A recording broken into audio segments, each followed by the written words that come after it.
সূরা কাউসার পড়ে হাতের বৃদ্ধাঙ্গুলে ফু দিলে যে কেউ আপনার বাধ্য হয়ে যাবে। এটা পবিত্র কোরআনুল কারীমের একটি সূরা।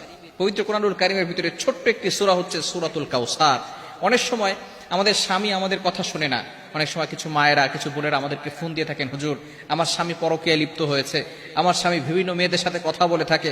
অনেক সময় প্রবাসী ভাইরা আছেন, তারা বলেন আমার স্ত্রী আমার কথা শুনে না, আমার স্ত্রী আমার টাকা নিয়ে ফুর্তি করে অন্যদের ছেলেদের সাথে কথা বলে, কিন্তু সে আমার কোনো কথা শুনে না।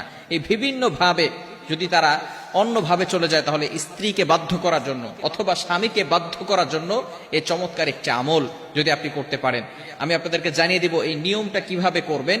আবার অনেক সময় সন্তান কথা শুনে না, অফিসের বস শুধু আপনার উপর অত্যাচার করে, জুলুম করে, নির্যাতন করে, যার কারণে আপনি কঠিন বিপদের ভিতরে পড়ে আছেন। যদি আপনি এই আমলটা করতে পারেন, অবশ্যই আল্লাহ তাআলার পক্ষ থেকে সুন্দর একটা ফলাফল আসবে। 21 দিন এই আমলটা করবেন। আমলটি করবেন কিভাবে আমি আপনাদেরকে ভালো